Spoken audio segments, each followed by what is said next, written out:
श्री गजानन महाराज भाग 8.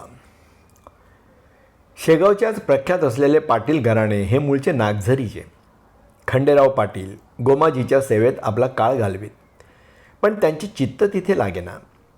हे पाहून गोमाजीने त्यांना शेगावी जावयास सांगितले आणि तेथे संत योगी गजाननाची सेवा तुमच्या वंशात घडून त्यांची कृपा तुम्हाला तारील असा आशीर्वाद दिला.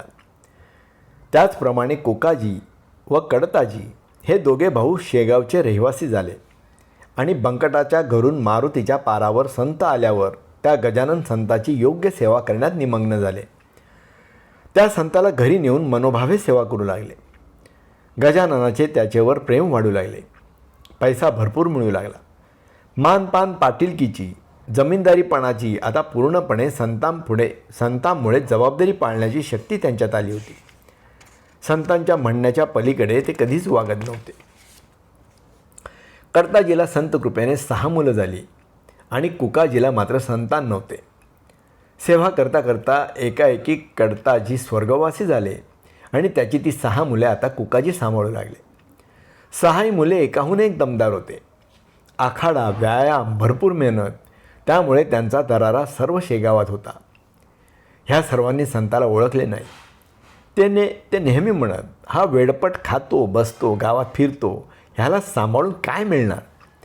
अशा तऱ्हेने त्यांना टोचून बोलत व त्रास देण्याचा प्रयत्न करीत. पण संताला त्याचे काहीच वाटेना. त्यांनी त्यांचा हूडपणा ओळखला आणि एक दिवस त्यांना धडा द्यावयाचा ठरवले. तो पौष महिना संक्रांतीच्या दिवशी आणि ऊसाची लूट करावी ह्या हेतूने 2 गाड्या ऊस तिथे आणला होता. ही 6 भावंडे ऊस खात होती. त्यातच संताने ऊस मलाही देता का म्हणून विचारले. उन्हाळपणे मुले म्हणू लागली, जितके सटके मारू तितके ऊस तुला देऊ. आणि इतक्यावरच ते थांबले का? नाही, सर्वांनी भराभर मारावयास सुरुवात केली. मारून 2 खंडी ऊस तुटले. पण संतांच्या अंगावर वळ काय, पण त्यांनी बैठकही हलविली काय. शेवटी पोरं थकली. हरिभाऊंनी सर्वांना थांबविले व संतांची शक्ती पाहून त्यांना शरण आले. पुढे कोणीही त्यांना त्रास न देता त्यांची सेवा करू लागले. हरिभाऊ मनाने थोर होते. त्याच वेळेपासून संत सेवेचा त्यांनी निर्धार केला. संताने हसतमुखाने 6ही मुलांना हाताने उसाचा रस काढून पोटभर पाजला. ती त्यांची ताकद पाहून गजाननाला सर्व मानू लागले. खंडू पाटलांची संतावर फार श्रद्धा होती. कुठेही असले तरी ते त्यांचे दर्शन घेत व त्यांची सेवा करीत. कुकाजीला एकही संतान नव्हते. ते खंडूला म्हणाले, काय रे, आपल्याजवळ पैसा अडका संत कृपेने भरपूर आहे. तुझा ह्या गजाननावर भाव आहे. मग माझ्या कुळातला एक मुलगा माग ना. खंडूजीने त्याचप्रमाणे याचना केली.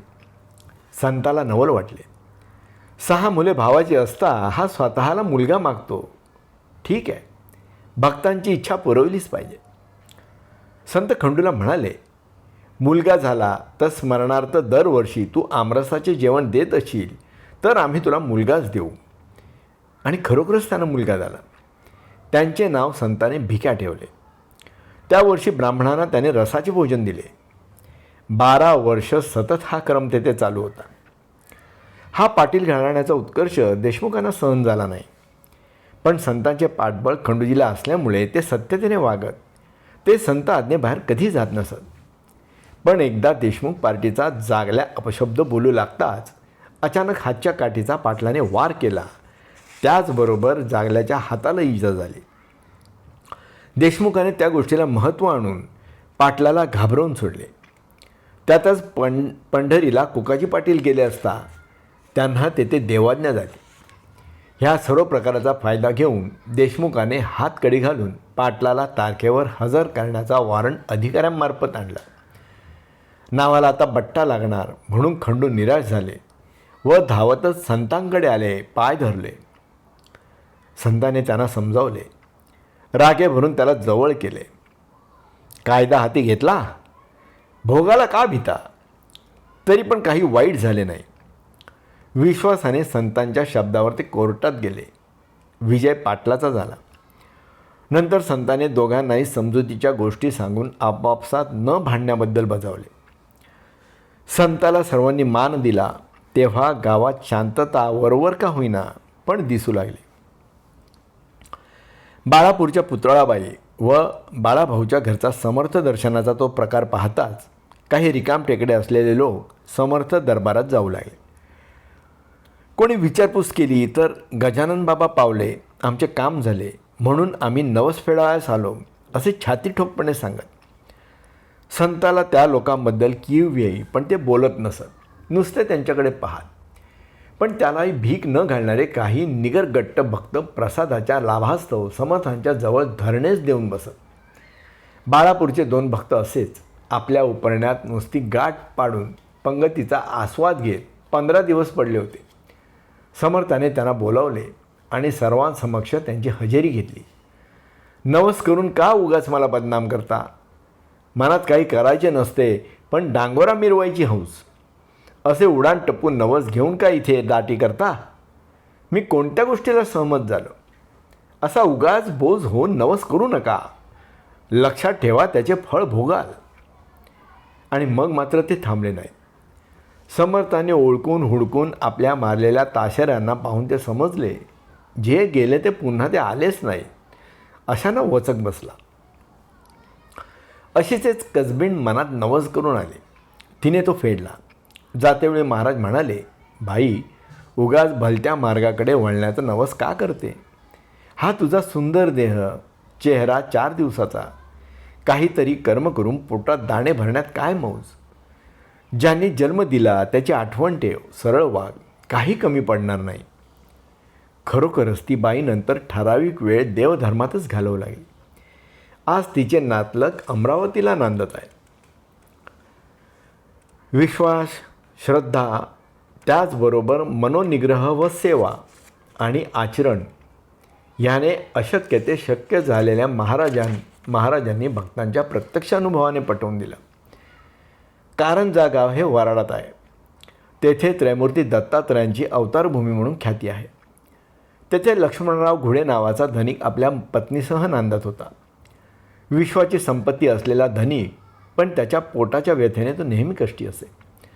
सर्व गावगावचे उपाय करून थकला पण कोणाच्या हाताला गुण आला नाही. दत्तात्रयाचे मंदिर, ज्याला गुरुमंदिर म्हणतात, त्याच्या दर्शनास बायको गेली असता त्या ठिकाणी बोलणारे बोलले. सर्व ठिकाणी तर उपाय केले पण एकदा शेगावच्या योगाकडे जाऊन पहा. आला तर गुण, नाहीतर नुसते दर्शन तरी होईल. आणि दत्तात्रयाची मर्जी म्हणा. त्या बाईने ताबडतोब शेगावची तयारी केली. चैत्राचा महिना महाराज आंबा खात होते. हे लोक पाया पडताच बाईच्या पदरात उत्तम एक आंबा देवाने टाकला. सर्वांना आनंद झाला. नंतर ती घरी आली. पण ज्या कामाकरता गेली ते काम, छे, त्याची तर भुरळच पडली.